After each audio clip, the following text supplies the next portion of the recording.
Welcome to Stuff You Missed in History Class, a production of iHeartRadio.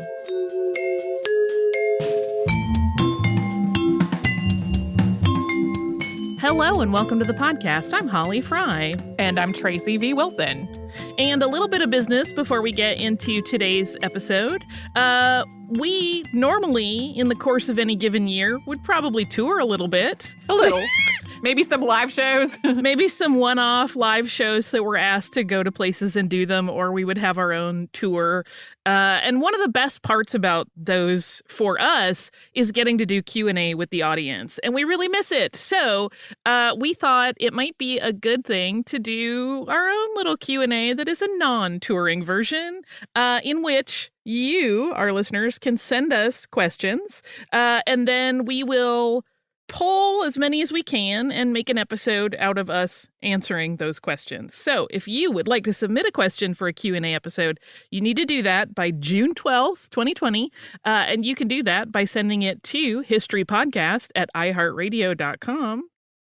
And that way we will get it and hopefully read it and then answer it. And it could be your burning questions about previous episodes, how we record, something totally unrelated that you've either thought about or wondered about, or, you can ask us questions about ourselves.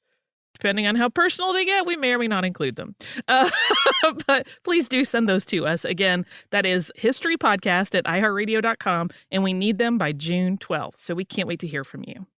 Now, on to today's episode.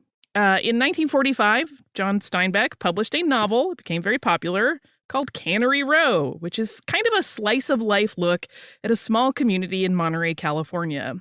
And Steinbeck had actually been born in nearby Salinas and then lived in Monterey for more than a decade, from 1930 to 1941, with his first wife. And that novel is really a very loving look at the place and the people who lived there. And he wrote it, though, after he had moved away. But Cannery Row is, of course, a real place, although it was not called that until after the novel was written. It was just Ocean View Avenue. Before that, it was just wagon tracks. And before that, it was occupied by indigenous peoples and did not have roads, though probably paths. Today, Cannery Row is a really busy tourism center. If you have ever been there, you know what I'm talking about. But I thought it would be interesting to look at some of its history from before it was home to any white settlers through the heyday of its time as a fishing and canning center, and then how it evolved to be the place it is today. So, true story on the genesis of this episode, I have been really, really quite comfortable and content being home all the time through this pandemic isolation. I feel like I'm one of the lucky ones that it has not troubled me. I mean, the pandemic itself is stressful, but in terms of just having to stay in my home for a couple months, that has not been a problem at all. But I'm missing travel a little bit. It started to express itself to me by just having dreams about trips I have been on. They're not fantastical. They're literally like watching movies of trips I have been on. And one of them is a trip that I have been waxing a little rhapsodic about, which was a day last year that I just spent driving out to and hanging out in Monterey with one of my dearest friends. So I thought this would be a nice way to revisit that. And I hope that we can all go wherever our hearts desire soon. And all of us with travel bugs, or anyone who is getting a little tired of being in the house, we'll soon be past that. Yeah, I very similarly have been simultaneously feeling very lucky and missing getting out and doing some stuff. So a lot of sources that look at the history of Cannery Row start with the settlement of a Chinese fishing village in the 1850s. Obviously, that's an important part of the story, but it also leaves out a really significant precursor to that, which is the Ohlone people. The Ohlone had lived along what is now the California coast from Big Sur north to San Francisco. For context, Monterey is about 30 miles north of Big Sur. And the Ohlone were not all grouped together under one umbrella for a long time. In the mid-1700s, when they become part of the record for European settlers, there were approximately 10,000 Ohlone people living on the coast, spread across 40 to 50 different tribal communities. The languages among these communities and tribes, which you will sometimes see called tribelets, varied. And again, they did not consider themselves one people, although it's certainly possible they may have stemmed from the same group at one point thousands of years back. And they mixed socially, including intermarrying among the various groups. The subgroup that is most closely linked to the immediate Monterey area was the Rumsen or Rumsian, which you'll also see it spelled as.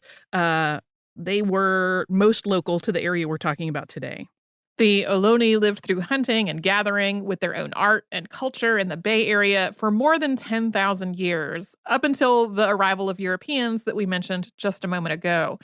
As early as 1602, the people native to the region probably had some kind of contact with Spanish explorers.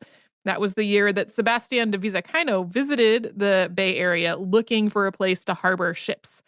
Spanish explorers Don Gaspar de Portola and Father Juan Crespi were some of the first to visit the area with the intent of actually staying there, but that didn't happen until much later in the late 1760s. Accounts written by the Spanish in those early years mention the numerous established villages of the Ohlone who, although they referred to them as costeños initially, literally just meaning coastal people, that evolved into Costanoan. Yeah, you will still see sometimes in older scholarly articles the Ohlone referred to as Costanoans. And the Spanish did indeed set up mission settlements as planned. There were 7 built between the years of 1770 and 1797. Dolores, San Carlos, Soledad, San Juan Bautista, Santa Cruz, Santa Clara, and San Jose.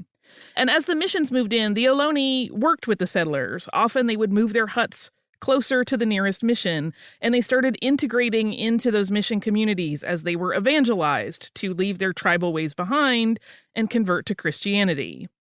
This proved disastrous. By 1850, the Ohlone population was deeply depleted. Diseases contracted from the European settlers, high infant mortality rates, and genocide under the guise of protecting white settlers had claimed the lives of most of the indigenous peoples of the coast. There are contemporary organizations that have established groups of Ohlone descendants and traced back through those mission records.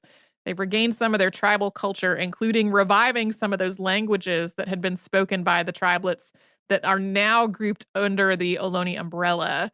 Additionally, there are efforts being made to get federal recognition from the Bureau of Indian Affairs and an ongoing effort in California to have an Ohlone cultural center established on land that was taken from them previously. So when Chinese immigrants settled in the area, just as California was beginning its statehood, there was not much left of the Ohlone to document. And while the Chinese settlers in the Bay Area, and specifically Monterey, were essential in establishing what would become the area's identity, their origins there are less than spectacularly documented. For one, there's a lack of clarity about where specifically they first started living and fishing. The first camp might have been in a place that was a few miles south of the now famous waterfront strip of Cannery Row at Point Lobos and on Carmel Bay.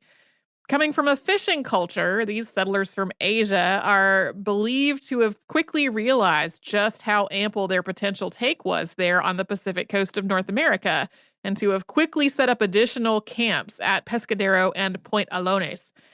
If you look up Point Alones on a modern map, you'll see it's right there in the midst of the tourist district that has grown around Cannery Row. Yeah, that really is kind of a central point of all of this. And by the mid-1850s, so just a few years after they started fishing there, hundreds of Chinese fishermen were turning the area into a commercial fishing enterprise. Initially, they would dive and gather abalone, and then they moved on to other catches and different fishing when competition from other fishermen who realized that these Chinese fishermen were really onto something potentially fiscally beneficial kind of made it a little more difficult for the Chinese to continue to do so. So they started fishing for yellowtail, flounder, cod, and sardines, among others. In the next 50 years, fishing would become a massive industry as these settlements grew into villages and ultimately into larger and more established communities that were part of the growing Monterey area. In the early 1900s, daily catches ranging from an estimated 200 to 800 pounds were coming into Monterey through the Chinese fisheries. And some of the fish was dried and then sent back to China. I read one thing that this was kind of a trick about salt import, that they would dry the fish, pack it in salt, and send it back, and they could get around some of the taxation of salt that was moving. And then the junks that would arrive in Monterey Bay would offload goods for importers there, and those would eventually move to San Francisco, and then they would reload with all of this dried fish to take back home. And some of the fish was also sold to markets in San Francisco. The main fishing village that developed eventually became known as China Point. That's kind of centered around the Point Alones area, and it was running a busy and successful business. But of course, that level of success from an immigrant community led to conflict with other groups because of racism.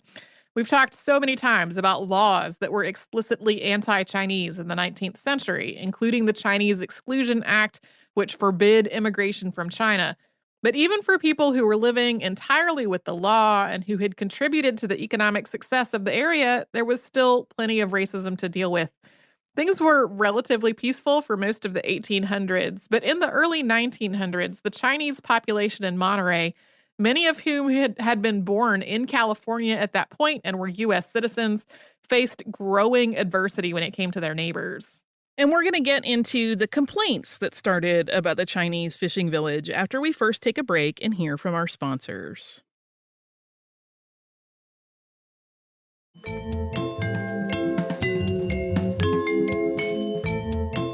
In 1904, complaints about the smell of Point Alones and its drying fish escalated rapidly. That land that the Chinese fishing village was on was leased to the village by the Pacific Improvement Company. We're going to come back to this entity in a bit. And the white community started pressuring the leaseholder to evict the Chinese fishermen over this issue of the smell. A notice was issued by the landlord that all leases would be canceled. And leaders from the fishing village then approached the Pacific Improvement Company, and they wanted to negotiate and find a mutually beneficial solution. And this started to take shape as a search for another location within the PIC's property holdings that would meet the needs of the fishermen. But as this potential move was being worked out, another event that we've talked about before on the show took place, and that was the San Francisco earthquake and fires of April 1906. We mentioned in that episode that some of San Francisco's Chinatown residents moved to other Chinese communities as refugees, and this was the case in Monterey. About 150 people moved into the village at Point Alones, and for about a month, the landlord backed off of this whole eviction plan. Discussion resumed in May, this time of a possible move to attractive land at Point Pinos. Yeah, to be clear, I don't think they were like, oh, we're in dire times, we'll be nice. They were busy with their own property damage when they kind of stopped pestering them about eviction. But then, as these negotiations that restarted were kind of moving along, but they did not get very far because a fire started in a barn that was part of the Chinese fishing village. And that fire ultimately consumed most of the buildings surrounding it and basically the majority of the village. Whether or not this was a case of arson remains unknown. You can still find discussion of it. But everybody pretty agrees we'll never know the truth.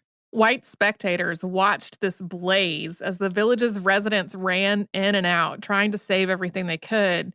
But a lot of times, things that were saved were then looted as soon as the owner ran back to try to rescue more of their belongings. There are accounts that some of the spectators openly cheered as they watched. Only a few buildings were left standing afterward. So if you heard that episode on the 1906 fires in San Francisco, you may recall that many of the residents of San Francisco's Chinatown refused to leave, even though the city was hoping that would be an excuse to push them out. And ultimately, they rebuilt. A similar thing took place in Monterey after the fire there. While only a few buildings were left, those same leaders who had begun negotiating with their landlord led a movement of people who refused to be pushed out of a community that they had built. They staged a sit-in, which led to a negotiation of a new lease, this time at Maccabee Beach, just south of Point Alones. While some of the village community stayed and tried to make a go of it in their new location, most dispersed to other areas. And ultimately, once squid drying was banned inside city limits, the Maccabee site was abandoned as well. Yeah, for clarity, if you know the area, these two places are not far from each other. Like, you can walk it in 5 to 10 minutes. It's all pretty close together, which is just kind of geographically interesting to me. For 3 years in the early 2000s, there was a large-scale archaeological dig and analysis that was conducted at Point Alones, and it turned up some of the only material remains of the once robust Chinese-American fishing community there. In 1874, a group called the Patrons of Husbandry, which was a farmers' coalition more commonly called the Grangers, built the region's first steam-powered railroad that ran from Salinas Valley to Monterey. The Grangers' entire point of existence was to fight monopolistic grain transport. So in establishing a line that could take the grain from Salinas to ships in Monterey, they were trying to break this monopoly that had been held by the Southern Pacific Railroad. Southern Pacific was costing the local industry as much as $200,000 a year in freight costs. And while this did force competition, which resulted in Southern Pacific extending its own lines a little bit further and lowering freight charges, it was ultimately not a successful venture. Storms caused bridge collapses on the line several different times in the first few years, and an engine house burned down in 1877. And then a bitter challenge over executive leadership that ended up becoming a state Supreme Court case further destabilized the company. In fall 1879, Southern Pacific bought the Monterey and Salinas Valley Railroad, so it ended up, in the end, only adding to Southern Pacific's monopoly in the area. But the bigger impact, at least for Monterey, was that this suddenly made the oceanside town completely accessible to additional large-scale business and also to tourism. And that meant an entirely new revenue stream for the community. Charles Crocker, an executive with the railroad, immediately saw the financial potential of making Monterey a tourist destination. So using Southern Pacific's power, influence, and property, he had a hotel built with incredible speed to accommodate what he believed would be a huge moneymaker. That was the Hotel Del Monte. Architect Arthur Brown Sr., who worked for the railroad, designed the sprawling Victorian resort, and it was a big, showy place. You can see pictures of it. It's quite beautiful. And while it was sometimes called Crocker's Folly during construction by disbelievers who thought that no one would pay to visit a fishing town, the hotel was in fact a massive success. Hotel Del Monte opened on June 3rd, 1880, and within a month it had turned a profit of $11,300. In the first month and a half it was open, more than 3,000 booking requests had to be turned away because the luxury hotel just couldn't accommodate all the people who wanted to visit. Yeah, they had, I think, a little over 100 rooms, and it was just like never-ending calls. Can we book a stay? No, in fact, no. The resort was on a 7,000-acre parcel of land, and it had its own botanical garden as well as numerous other amenities. In September 1880, President Rutherford B. Hayes stayed at the Hotel Del Monte, and he praised his visit as, quote, one of the most agreeable episodes of our lives. Because of the reputation the hotel enjoyed immediately upon opening, it was a huge draw for the growing leisure set. Among its many draws was an outing along the, quote, 18-mile drive. This was a scenic loop around Pacific Grove and the surrounding area that started and ended at the hotel. It was a very carefully planned pleasure outing, a way to get wealthy visitors into carriages and touring the area. The hope was that seeing all of the coastline and the natural beauty of the land would encourage them to invest in Crocker's dream of a high-end, developed community. The name was eventually amended to 17-Mile Drive to more accurately reflect the route after it had been altered. It does still exist today, although some of it goes through gated communities. And the hotel had a fire in 1887 that caused significant damage, but it was rebuilt again very quickly in the same style, and it continued its prosperity.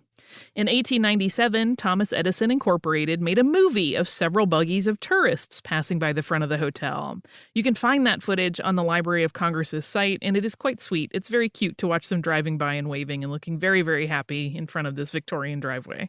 In 1919, the property and 18,000 acres of surrounding land were purchased by Samuel F.B. Morse in partnership with a number of other investors. This established the Del Monte Properties Company, which eventually became the Pebble Beach Company.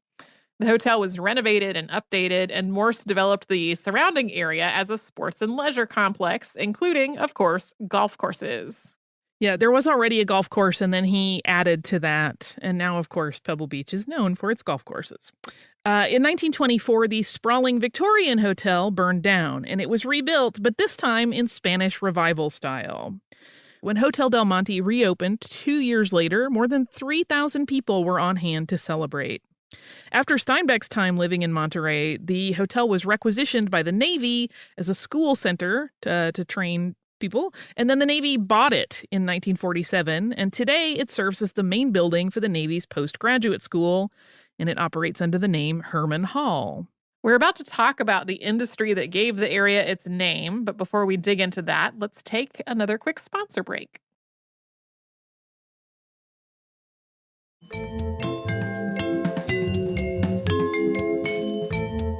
Of course, Cannery Row is named for canneries, but the Monterey area didn't actually see its first cannery until 1902. There's a lot of fishing going on there, but not canning. And it wasn't even on the stretch, that first one, that would become Cannery Row. Up to that point, the fishing industry had been dominated by the Chinese fishermen who dried fish and shipped it away, or as we said, sold it to markets in San Francisco. But as competitors grew in number, the nature of Monterey's fishing business changed. The first cannery was opened by a man named Frank E. Booth. Booth had been doing business in Monterey since the 1890s. He was president of the Sacramento River Packers Association. He would make the journey down to Monterey and have salmon shipped to his packing facilities, but he soon realized it would make a lot more sense to just open the cannery right there in Monterey. He tried twice with mediocre results to open canning facilities there. First with a small packing shed that folded because he had a hard time getting contracts with fishermen who already had their own deals with San Francisco businesses. He made another stab at a cannery in 1901, but there was competition this time in the form of a small cannery with a smokehouse that had been opened by a man named H.R. Robbins. And then in 1902, Booth's operation was destroyed by a fire. Robbins was also struggling financially at this point, not from fire, but just from other issues. So Booth bought out Robbins and expanded his smoking and canning operation considerably. That same year, Japanese immigrant Otosaburo Noda also opened a cannery called Monterey Fishing and Canning Company. Noda had an American partner in the cannery named Henry Malpas. But even before the cannery, Noda had a keen insight about the potential for the area. He had started working there as a lumberjack for the Pacific Improvement Company, but he soon started a fishing colony in Monterey with more than 6 other Japanese men. While they fished for abalone, their real focus was salmon. Yeah, we had mentioned the Pacific Improvement Company before. They were basically the correlated company that worked with the Southern Pacific Railroad to handle property and construction and whatnot. So they really were an incredibly powerful company within the Monterey area. Prior to this, to the Japanese focus on salmon fishing, there had been a belief that salmon were fairly fished out in Monterey Bay. The catch that people were able to bring in of salmon had fallen off considerably. But Noda and the Japanese fishermen used different techniques, and fishing gear evolved. And by the end of the first decade of the 20th century, there were 185 salmon boats counted in Monterey Bay, and more than 3/4 of those were owned by Japanese fishermen who were doing very well. So this is a lot of salmon talk, which may be a little puzzling if you know that Cannery Row is famous for its sardines. But before World War I, most of the salmon caught in Monterey Bay was shipped to Europe, specifically Germany, and most of the sardines that made it to tables in the Bay Area came from France. But the onset of war disrupted all those shipping routes, of course, so things started to shift for the businesses along Ocean View Avenue. There was demand for sardines in the area, and during World War I, the cannery business at Monterey Bay grew immensely. More than 6 new canning facilities sprang up. And this is the time when Sicilian fishermen really innovated and set the stage for Ocean View Avenue to eventually become known, which did not happen until World War II, as the sardine capital of the world. That name, we should mention, is not really accurate, though, as many towns that name themselves will do. They don't always really have the facts behind them. Norway is the winner there. But the Sicilian fishermen did bring a new way to catch fish with them. They first used an open-style boat and net that they had brought from the Mediterranean and used the fishing techniques from there. And then in the late 1920s, purse-seine ships were brought into the area, and that significantly increased the catch that fishermen were able to bring in. This method involves a huge net that's deployed in a circle around a school of fish with a circumference as big as a 1/4 mile. The net's bottom is also very deep as 200 feet, And after it's corralled, all these fish into one location, the net would be pulled in tight like a drawstring purse, and then all the fish would be trapped in there, and all of it scooped just right into a ship. This type of fishing is still done today in some places, and it's pretty problematic. One, it is an indiscriminate way to catch fish. Everything in the area gets caught, regardless of whether it's the kind of fish you are actually fishing for. Two, it leads to overfishing, which ultimately collapsed the industry as the bay was depleted. Yeah, there are plenty of videos you can watch that are very sad about purse seine fishing today. Just know if you want to see how it's done, you have to very carefully navigate those waters online. But the sardines from Monterey Bay are not the same as the ones from the North Atlantic. They are much larger, almost twice the size, and they have a higher oil content. They actually had to be called a different thing to be exported because they were not considered sardines by everybody. And a lot of them, as many as 2/3 at a time, were never intended for food usage, but for a process called reduction. That is a process where they are ground down and made into fish meal and fertilizer. And we're going to come back to reduction in just a moment because it had a significant impact on the life of Monterey and also had some lasting implications. On September 14th, 1924, a terrible fire started when lightning struck 2 oil tanks that were owned by Associated Oil Company. This could have easily destroyed all of Ocean View Avenue and its cannery industry, and it nearly did. Several buildings and 2 canneries went up in flames. 2 soldiers from the Presidio died fighting the fire. Thanks only to random luck of the wind changing direction, the rest of Ocean View Avenue and the neighborhood were spared. This was, incidentally, less than 2 weeks before the fire that destroyed the Hotel Del Monte, although the 2 fires were unrelated. What a thing for a community, though, to have like those 2 fires so close together. You have to feel like you live on Bad Luck Lane at that point, I think. During the Depression, which of course deeply impacted the entire country significantly, the decision was made that the industry in Monterey was going to prioritize reduction rather than canning because it was making more money doing that than selling sardines as edibles. And this meant that the fishermen and the cannery workers of Monterey were able to make it through this difficult time for the most part, which is great, but this was a short-sighted solution because the purse seine fishing was ramped up to keep the Monterey economy afloat, which meant the bay was very much overfished, although it was not yet quite depleted. But World War II saw a continuation of overfishing, though this time because people needed the sardines for food. There were heated debates about what was happening and warnings that were issued by the science community, but business interest won out and the fishing and the canning continued. There's this bit of irony to the timing of Steinbeck's book that made this area famous. So Cannery Row made this strip of Ocean View something of a household name and led to it actually being renamed Cannery Row in 1958. But this was happening as the industry that led to that nickname was completely caving in. The last half of the 1940s saw progressively weaker and weaker numbers in terms of catch. It's kind of like a depressing, I looked at one table of like the poundage of catch they were taking in every day, and as it depletes, it's just a completely depressing line. And there were some canneries that had this idea that they could like keep it going a little bit by having fish shipped into their facilities that they would then can and ship back out. But that was not a long-term solution. And over time, Cannery Row sort of became a ghost town as one business after another went under, and it left all of these canneries and warehouses just empty. The late 1950s and early 1960s brought yet another wave of change. Slowly, daring restaurateurs moved into the area, hoping to draw tourists to the ocean side, and it started the tourism rebuild of Cannery Row. The Monterey Bay Aquarium opened in 1984, and its footprint covered the site of the former Hovden Cannery as well as the Chinese fishing village that started the fishing industry in Monterey.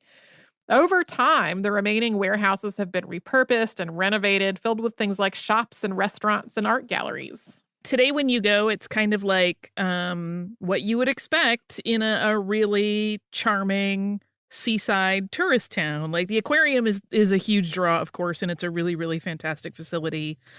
But then it's like a lot of, shops and the kind of like cute stuff you would find in a seaside town.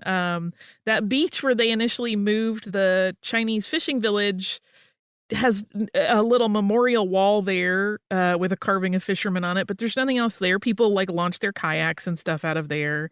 It's just a really lovely place to visit, but it's one of those places where if you really look around, a lot of the buildings still have like old labels on them, and you can realize like that this is rebuilt into something that had gone almost dormant for a while, which is kind of a fascinating aspect of it. I love Monterey and clearly need to go back as quickly as possible. Because it's a really beautiful place, and you can go do fun things at the aquarium. Last time I went, I accidentally stumbled into, with my dear friend, a night where they were doing an after hours event at the aquarium where they had all this amazing like ticket tasting food where you would like spend $20 and get 5 tickets, and then you could go around from table to table and try interesting little, it was heaven. I was like, we stumbled into the best night of our lives. So that was fabulous. Thank you, Monterey Bay Aquarium. Also, they're doing a lot about conservation and sustainable seafood, which is always important. Yeah, I was just thinking as I have no idea if there is a correlation between the Monterey Bay Aquarium's focus on sustainable seafood and the history of Monterey. And there 100% is. Yeah? Yes. You know the answer. I like how I was just sort of sitting here like, I wonder if that's related. Not a mistake. I mean, they're very aware that, they're there in effect because overfishing really just bottomed out that entire industry there. We should point out that the aquarium's position does not cover the entirety of where that Chinese fishing village once stood. The main location of that village is now the site of the Stanford Hopkins Marine Station. And there are different sort of like factoids and studies you can read about fish coming back and what that is, but there are also some that are like, it's never recovered and it will never recover. There was just too much depletion for any of those like fish communities to really, really regain any kind of like permanence in that area. Anyway, that's Cannery Row and Monterey, which I love. If you get a chance and you have not been, highly recommend it. It's awfully fun. It's also just a beautiful drive if you're in San Francisco for a trip, for a vacation, and you want to drive out to Monterey. It's a really pretty drive. I'm clearly a big fan. Yeah. I have 2 pieces of listener mail. I was about to ask. One sort of involves sea life. It mostly just made me chuckle. It's from our listener, Ariel, and she said, I've really been enjoying your podcast in the last year or so. I greatly appreciate the number of episodes about cool women and minorities I am disappointed to have not learned about before. I wanted to email to tell you about 2 things. In an online trivia game, we were asked about the Anglo-Zanzibar War and how many hours it lasted. I knew the answer was less than 1 hour because of your podcast and was filled with a great sense of probably undeserved pride. It's weirdly fulfilling to know the answer to a random trivia question. Yes, it is. 2, I enjoyed the recent episode about Catherine the Great, and I thought you would enjoy a picture by Catherine Miller Art of Queen Catherine the Great White Shark. She uses animal puns to create gorgeous and fun art. It is an absolutely marvelous piece of work. It makes me chuckle, and it's just beautifully done. Now I want to go explore Catherine Miller's available prints and get myself into all kinds of trouble. Thank you so much, Ariel, for introducing me to a new problem in a good way. Our second piece of listener mail today is from our listener, Anne Marie. This is another one that touches on our emergency medicine 2-parter. And she says, hi, ladies. I work at Innova Alexandria Hospital, and there is a big history section in the visitor entrance to the hospital. Because we've been around for so long, since 1872, there is a lot of interesting history to share. So I thought I would send a few photos I took. Please let me know if any of these don't show up properly. So there's like some beautiful stained glass that memorializes the founding of it. And what was really, really interesting is that there is discussion of the Alexandria Plan, which was that initial plan to develop permanent emergency room doctor programs rather than just having people rotate in from other divisions of the hospital to cover emergency care, which is pretty cool. So she works in a place that completely changed the way we look at medicine today, which is amazing. So thank you, thank you, thank you. If you would like to write to us, you can do so at historypodcast@iheartradio.com. You can also find us on social media as Missed in History. And we would love it if you would subscribe to the podcast. You can do that on the iHeartRadio app, at Apple Podcasts, or wherever it is you listen.